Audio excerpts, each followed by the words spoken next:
How you doing?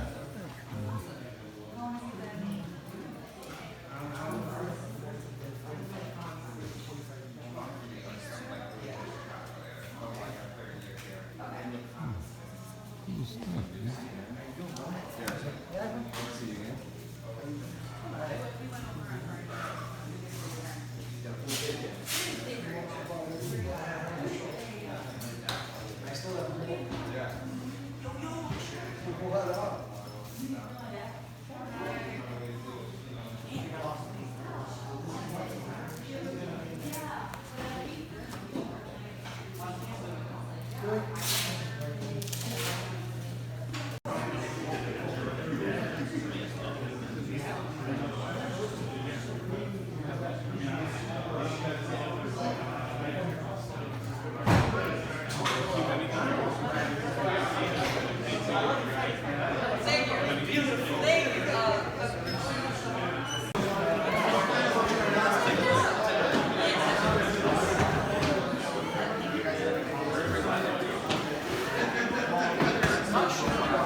This one used to hang in a bar in and had a little sign underneath that said it was available for sale. But they hung a printed, they hung a frame version. They put a little sign that said it's also available for sale.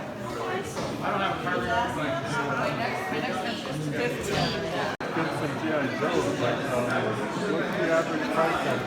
So on the G.I. Joes I was asking, I think, like, so most of these I was asking like $2. Oh, okay. I like the artwork. Same.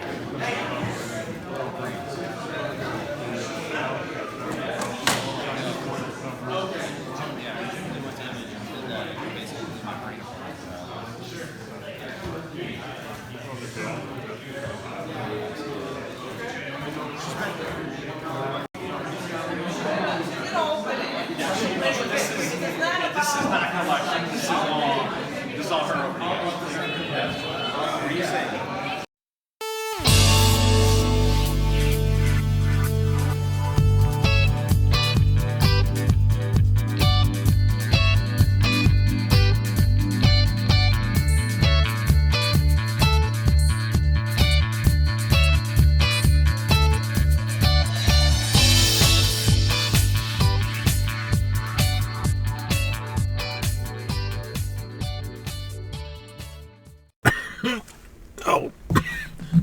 Greetings.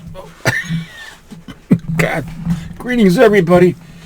Fine, how do you do? Oh, I just swallowed some peanuts the wrong way. Hold on. Oh, for Christ's sake.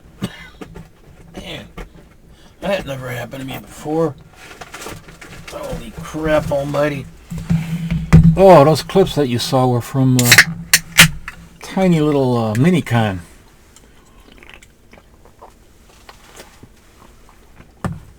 Oh, the kind of little conventions that I love. I was just at another one in a church. not a church. Library. We're talking about this one on the 9th. Was it the BelaTinyCon? They had about 6 comic book dealers there and a lot of other dealers. Here, I'll show you. You can freeze it and take a look at it.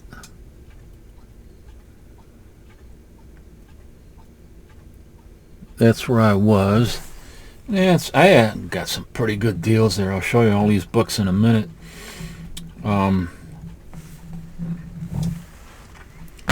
But what did I want to talk about? Oh, before that, I wanted to show this. Remember that 1986 movie with Rick Moranis? No, Rick Moranis. Rick Moranis, or is it Moranis? I forgot how to pronounce his name now. And this was DC's comic book adaptation of that movie, scripted by none other than the controversial Michael Fleischer. And I saw the movie, a long time ago, and it was a musical comedy. It was funny, stuff like this. But the comic book is a little bit more. There's some comedy in it, the way he scripted it, but mostly it's rather serious. And concerning Michael Fleischer, I talked about this before, but Harlan Ellison had called him during a 1980 interview with the Comics Journal and so forth. They had called him, referred to him as a genuine twisted mentality. He was certifiable, deranged, bug, and excuse the language, but this is what he said: bug fuck, the lunatic, twisted, crazy. Publishers Weekly said it was his book Chasing Harry was a product of a sick mind. And at the same time, though, Harlan Ellison also praised him, calling him fascinating and saying he was probably the only guy writing today at that time that was interesting.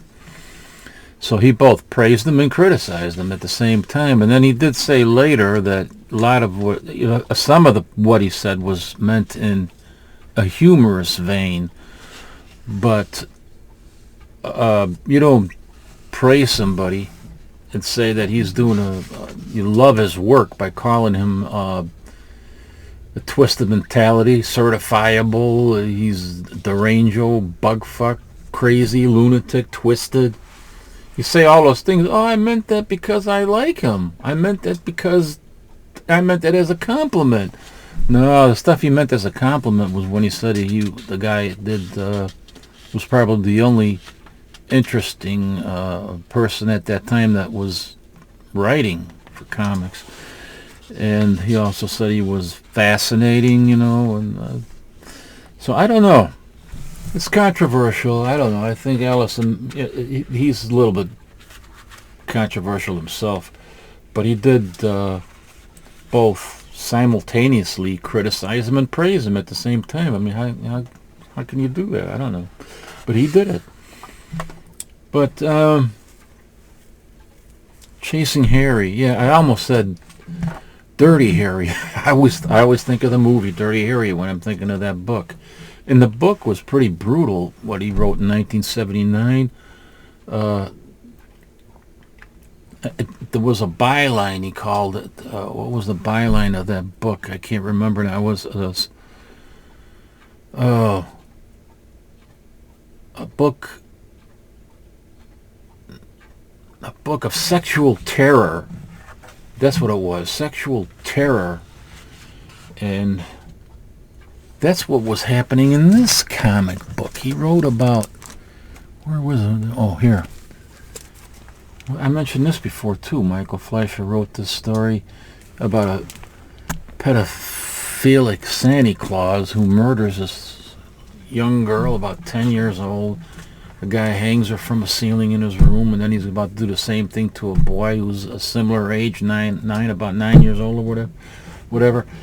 And as he's coming back to the apartment, he doesn't realize, but all the people at the neighbors already knew that he had hung this little girl. They had been found out. So he gets there, and these guys start chasing him, and he lets the boy go, and he gets away, and he hides somewhere, and I'll leave it at that. If you want to know more about it, I don't want to spoil the ending for you. But, oops, what was that? This is it.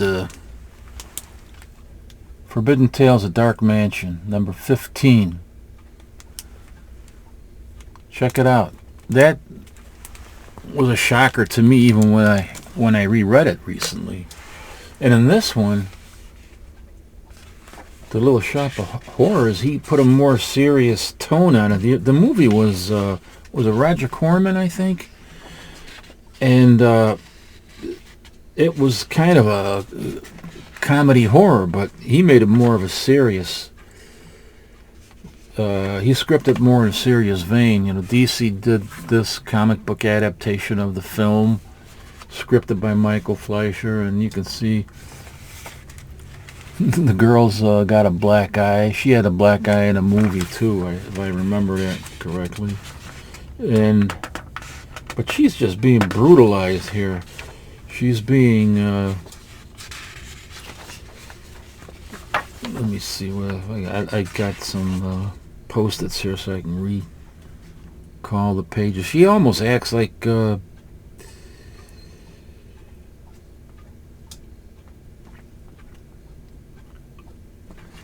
here, this is funny. Where Munchnik, the guy who owns the store, says, "Don't tell me you got tied up," because she's late. And she goes, "No, just handcuffed a little," which was literally what that happened. The guy that she's with handcuffs her and then beats her. And so,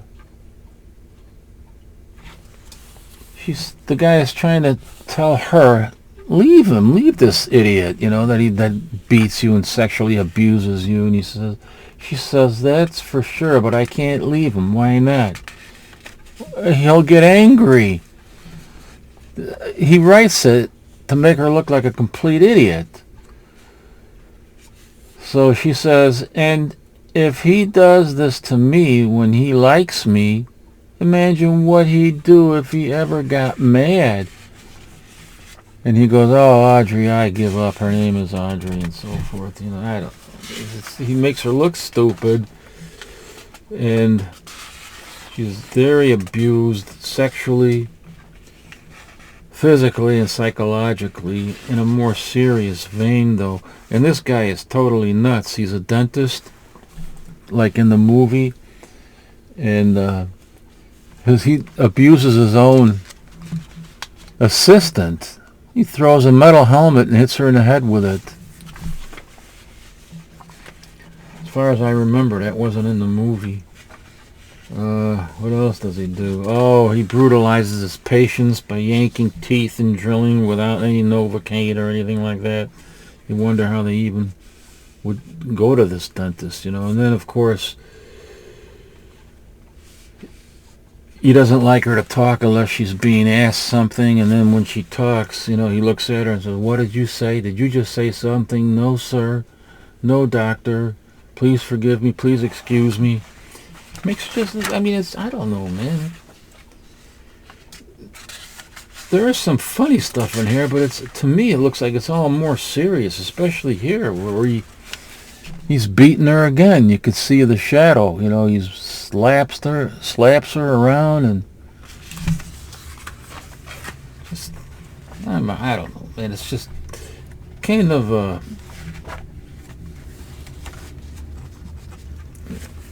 I don't like reading stories like that, I guess. I don't know. But, the DC editors allowed it, so. But to his credit, though, he was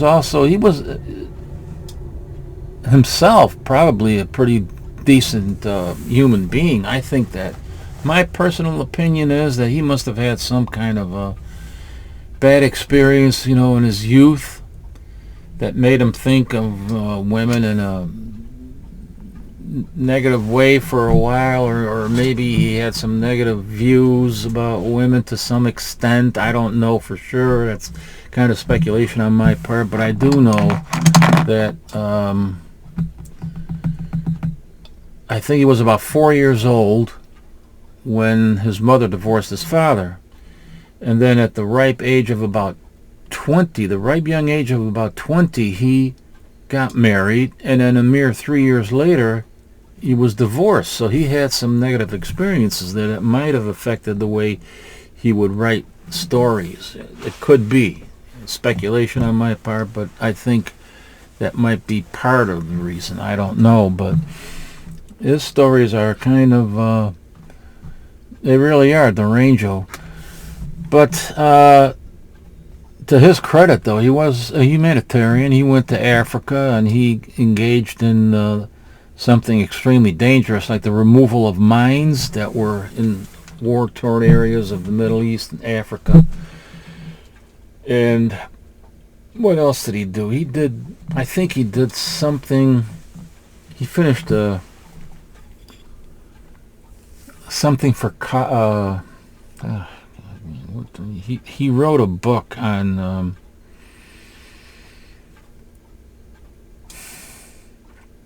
cattle theft from farmers in Africa that were trying to make a living, you know. And then there was these it could have been government. These groups that were related to the government or the army or these other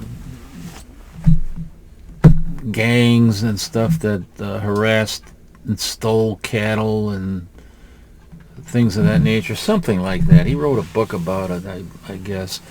But he did work there to bring that to people's attention, you know. When you got people over there starving to death, and then there's people stealing the cattle and then reselling the cattle because they get money for it, while there's people starving and need it.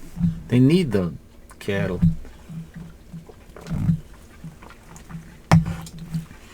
But anyway, what else did I... yeah. So here's what I picked up.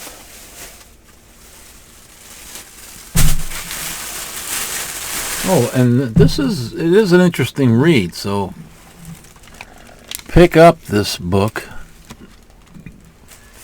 You may not like the brutality in it, but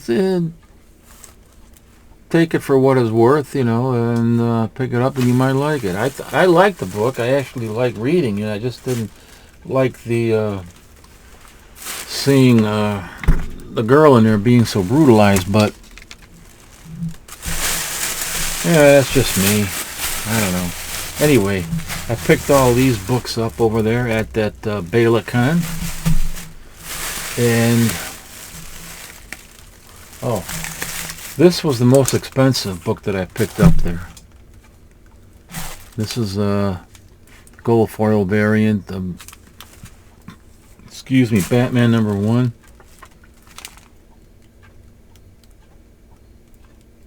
Cost me $10. That's the most expensive thing that I picked up. Then the next most expensive things that I picked up were these right here. So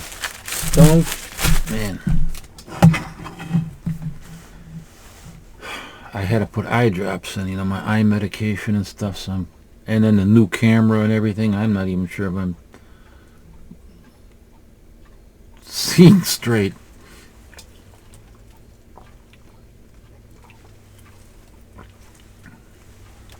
This medication gets you dehydrated, I think. Let me turn this thing off. I don't even know why I got that on.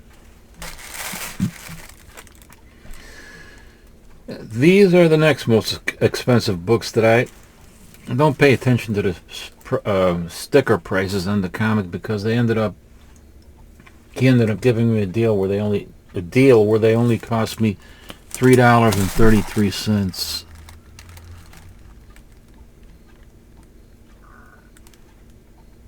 So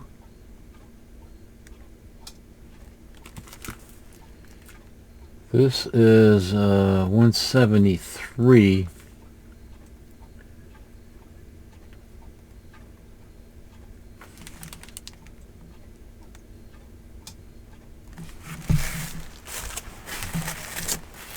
And I think I forgot what price he had on here, but at any rate, they all ended up costing me $3.33, including this. And I think this is the first appearance of Blizzard. I think Marvel's attempt at a Captain Cold. I never read the issue. Might have to rebag and board these books too. Maybe I better put them in here. Got an empty box here. Giant size chillers #2. I think I probably already have this, but I wanted to pick it up anyway. $3.33. I didn't know it was going to cost me even less, but they did.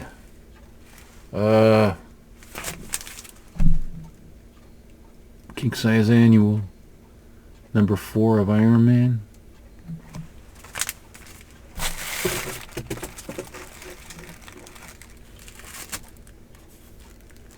Then there was... What was that? Thought I heard something over there. Avengers 150.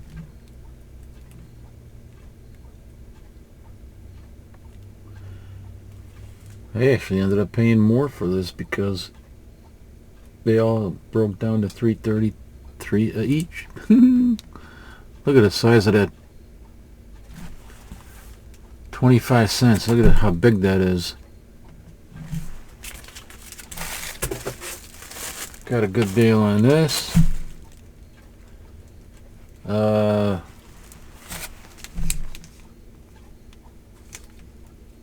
two Rickles. Superman's pal Jimmy Olsen, number 129.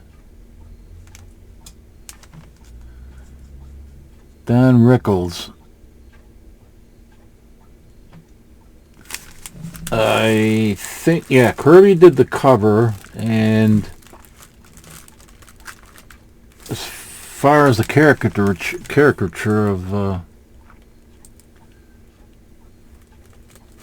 Don Rickles is concerned, I don't think Kirby had anything to do with that.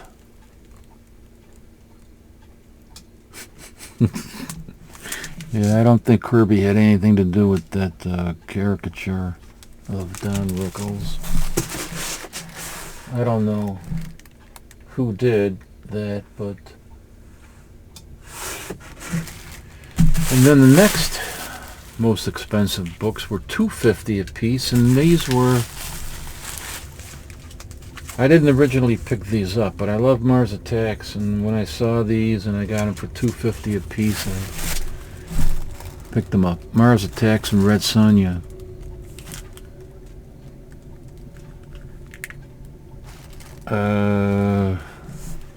What issue was this? I think I got the whole run.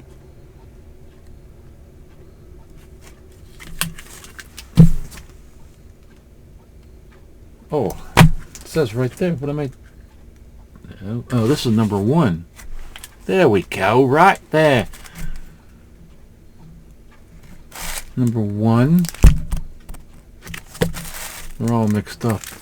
There's number 4.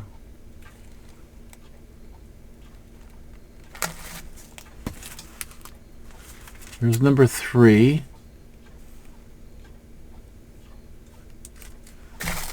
And these were just, cover buys. I didn't buy them originally. Here's number 2. Because I thought the idea of Mars Attacks and Red Sonja was kind of silly. But, seeing them now... At that price, I picked them up. And here's Red Sonja, number 1.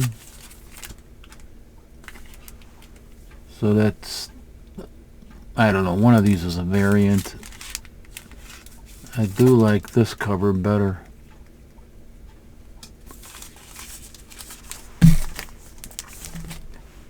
Oh, here's another Red Sonja, number 1. I think Leo... Time Travel Comics picked up the same issue. He liked this cover. Who was the artist down there?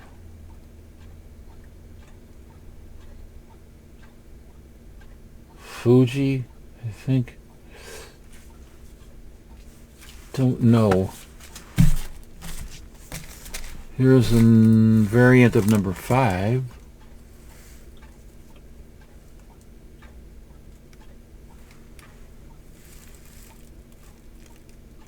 Ooh, 2 females duking it out with swords and axes.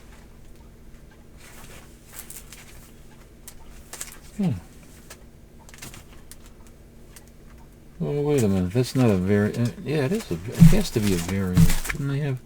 Yeah. I don't know if this is the variant.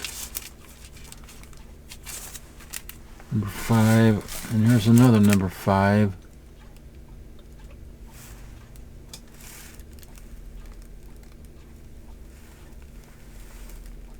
Don't really know which one is the variant. Doesn't matter. I like both covers. And I don't care what your opinion is.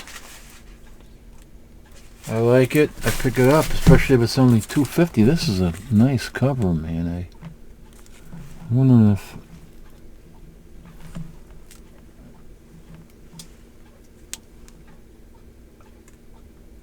I'm focusing right. There.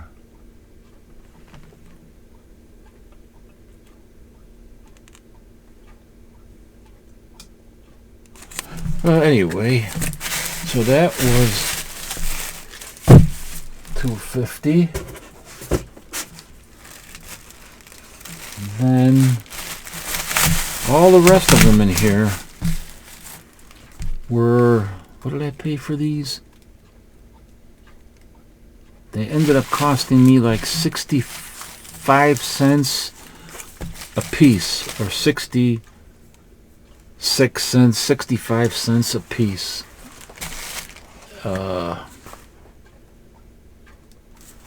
Yeah, 65, about 65 or 66 cents. Here's SilverAge Casper. No, wait a minute, this isn't SilverAge. What am I talking about? Is it? No, this is a 25 cent. I think.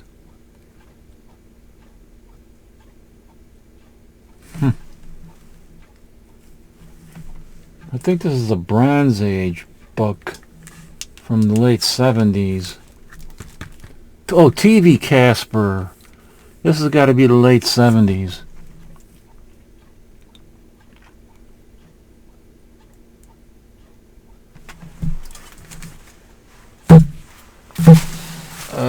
Let's see what's next here. And a lot of these he must have bought himself.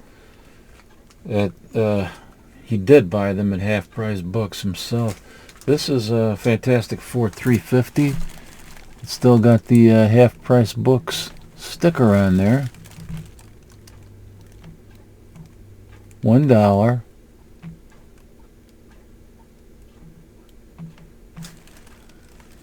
But I don't know what he actually paid for them, but I got them for 65 cents each.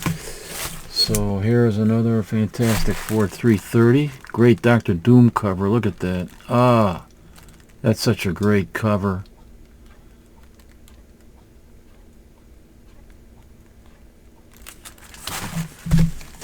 Here's, I gotta rebag and board all these things, man.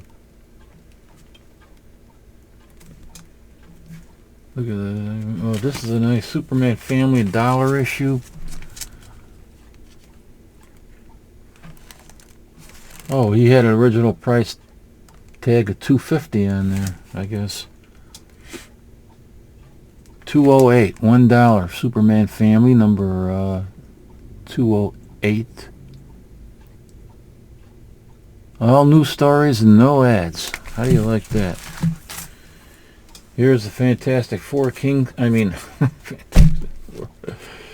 Oh, the X-Men King Size Annual number 4. With Doctor Strange. I'm getting dizzy.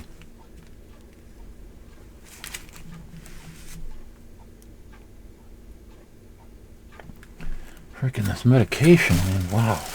I got medication for my eyes and the pain for the arthritis.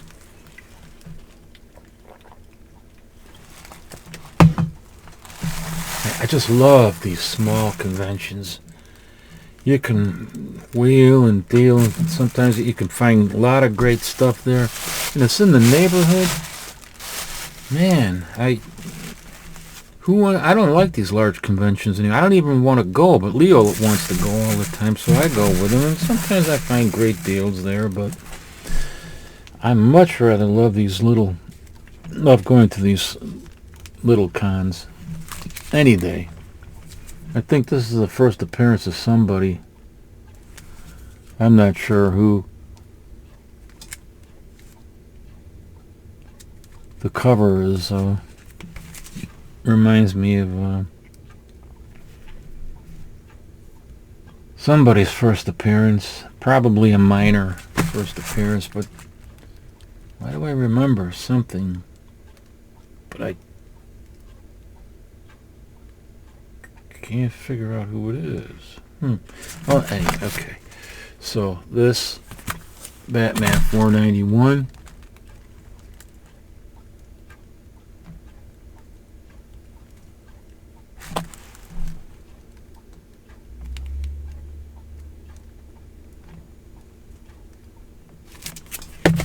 I'll try to do this a little bit quicker and get through all this. Oh, this looks like it has a new bag in it. Well, maybe it's my imagination. Marvel 2-in-1, number 15. There's a lot of Bronze Age goodness here.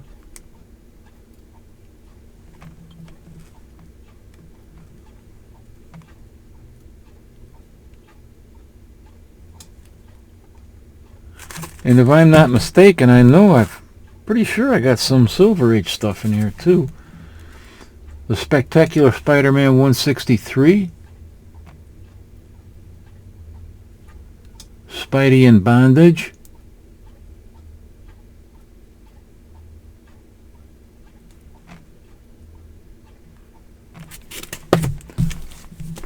What is this one?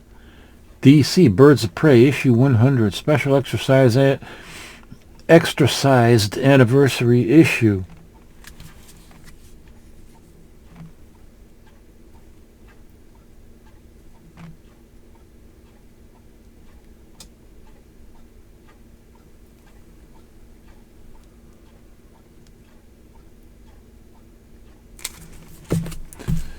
This is a great looking cover too. Iron Man versus Iron Man. This is 192. Sorry for the glare. I got this ring light going because I got a new camera. I'm kind of experimenting a little bit.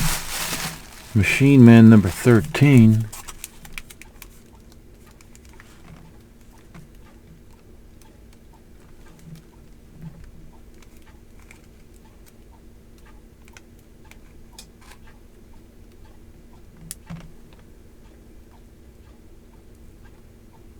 Now, I could have sworn there's got to be some SilverAge stuff in here.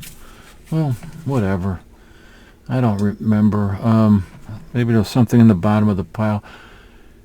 Incredible Hulk.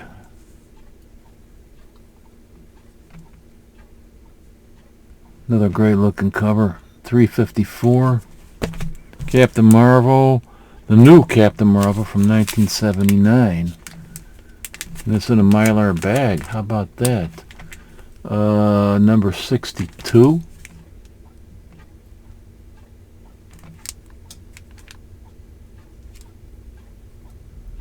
I know it's from 1979 because it says so right there.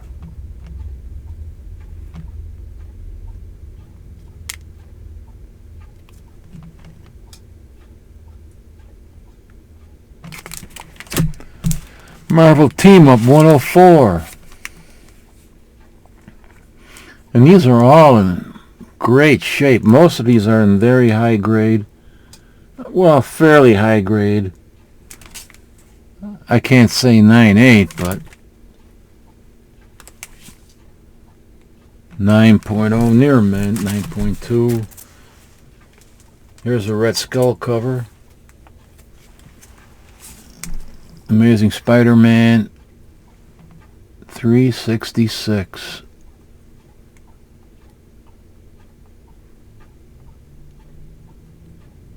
Oh, we got an appearance with Taskmaster. Here is a Commandy number 24.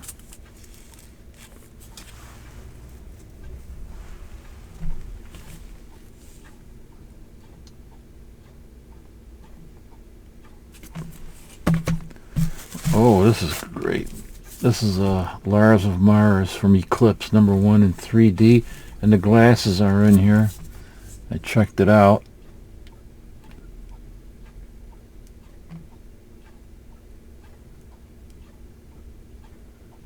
If I remember correctly,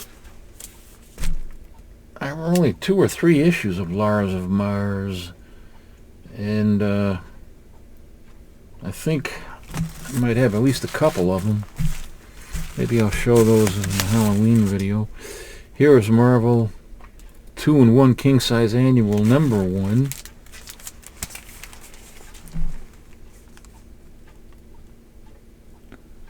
The Liberty Legion. It's got a little color flake up there. Not bad for 65 cents. Ah, I did. I knew I had some SilverAge in here. And look at the grade on this, man. 65 cents. Playful little Audrey.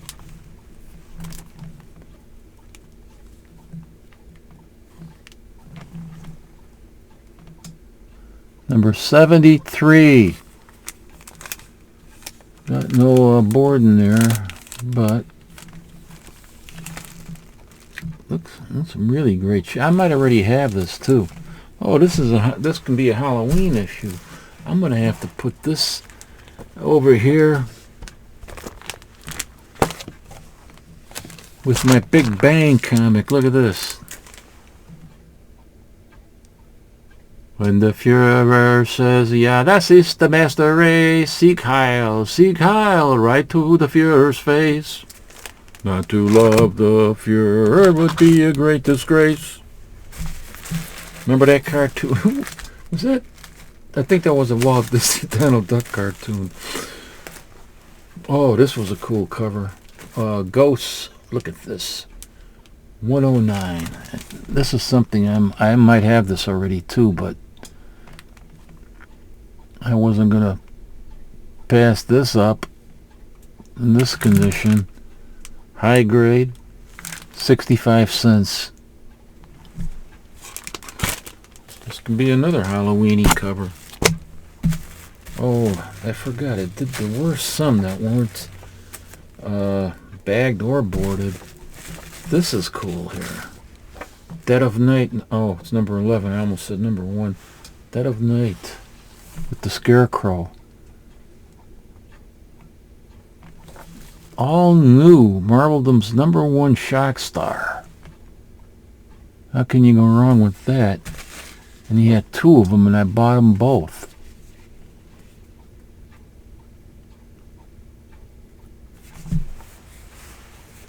I'll put that with the Halloweeny stuff as well. Then there is Captain America 3/17, 35 cents.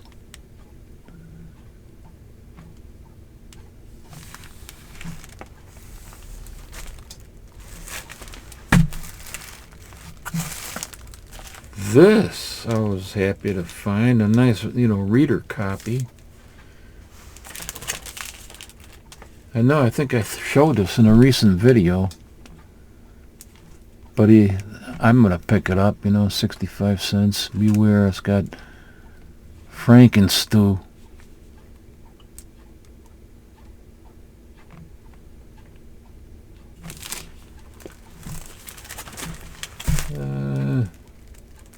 Yeah, it's rather beat up, but I didn't want to leave it there.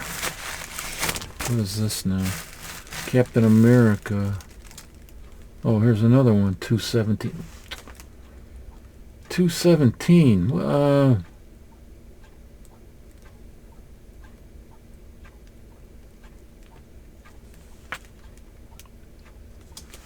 Is this the first appearance of something or other? What is this? And I've got 2 copies of it. Now I know this has some significance to it. There's some noteworthiness about this issue. Something noteworthy about this issue. Some significance.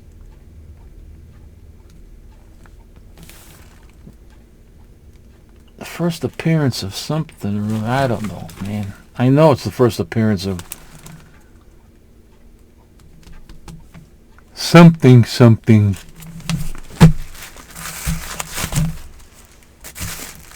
I'll have to put that on the side because I'll have to look that up later, see what that is. But I knew when I saw it there, I knew that there was something significant about that issue.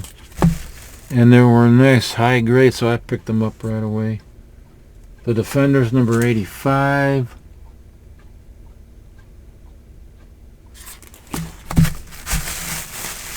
Getting close to the bottom here. Fantastic Four number 2. Oh, I love this cover, man.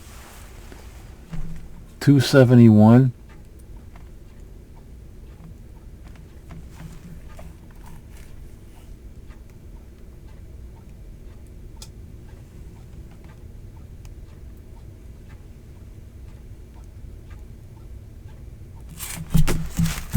The Invincible Iron Man 168 I picked up. It's got Machine Man in there. This might have been the first Machine Man appearance in Iron Man. I'm not sure. Who did this cover? Is this an annual? Double size issue for sure. Young Candy X-Men 306.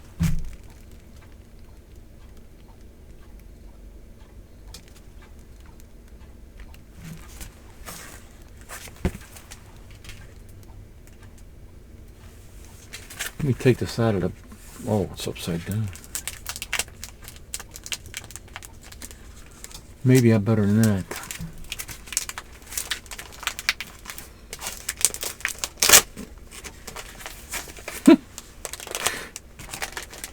Oh, man. There's something else. What is this? Oh, I see what that is. Check out this awesome offer from KB Toys.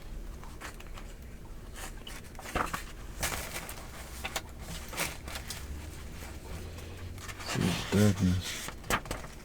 What the hell is this? Got some kind of supplement in here.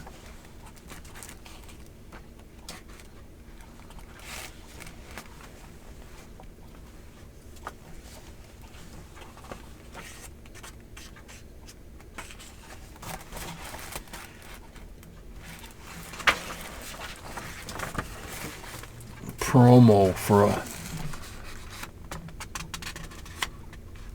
hot deal on KB Toys, and I think this is also a promo. Yeah, Ghost Rider 17 and 18, Morbius 16 and 17, and that's why it's thicker.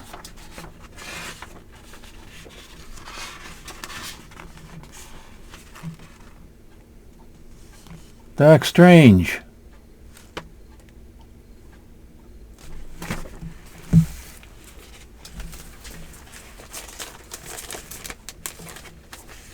$0.65. X-Men 301. Chamber of Chills 20. Oh, this got a nice tear in it up there.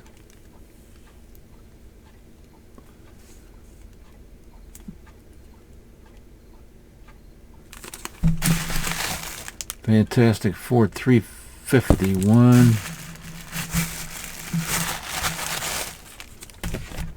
Weird Western Tale Scalp Hunter 155.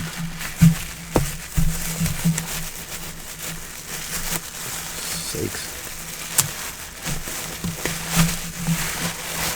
What's that again? Iron Man. Iron Man Annual. I don't think I have this.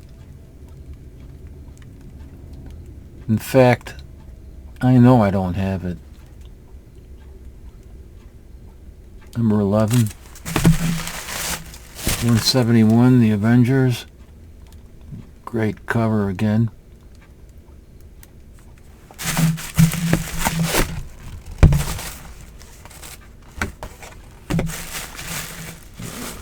these are. Oh, is this a? Oh no, wait. This was weird. Pep Comics, $1.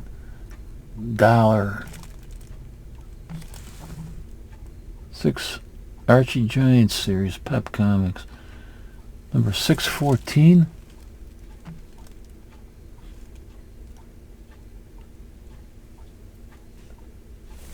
I'd never even seen anything like this, and it's called Archie Giants series magazine.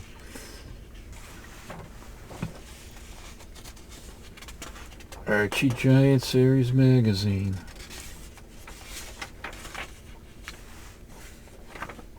This is kind of a weird cover here. But what else do I got here?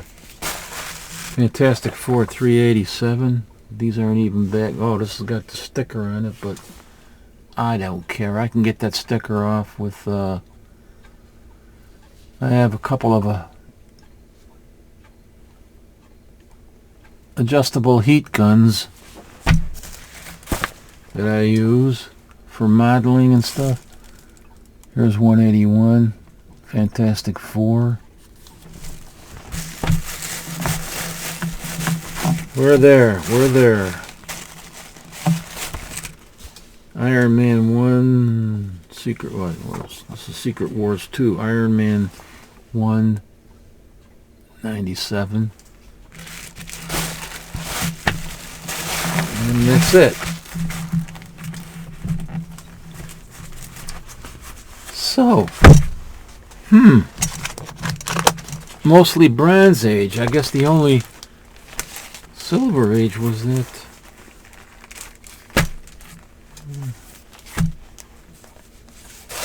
Let me see what this is. I don't think that this one. This is Bronze Age anyway. But these are pretty nice shape, man. 65 cents. This is a nice shape. I guess the only Silver Age book I knew I had. Some, I thought I had. Well, whatever. At least there's one in there.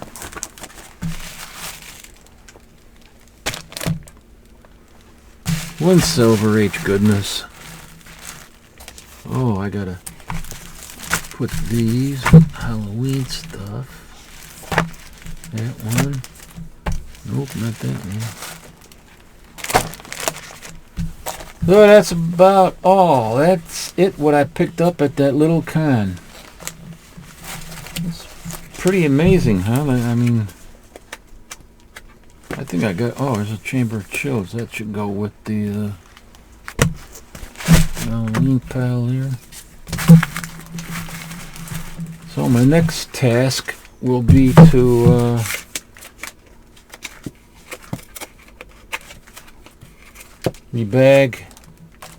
rebag and board the ones that never were bagged and boarded,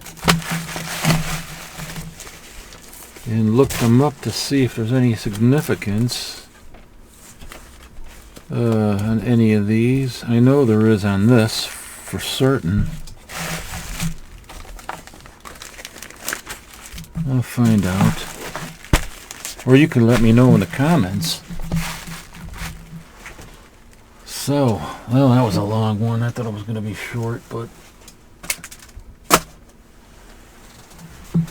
that's my haul.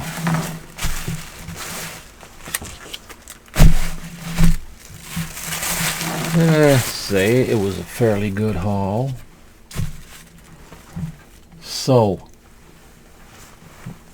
thanks everybody for joining me in this little haul video, and I hope you guys tune in again later on. Maybe towards the end of this week I'll have another video up. I got another haul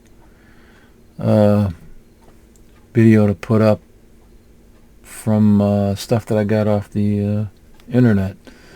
So till then, everybody, live long and be well.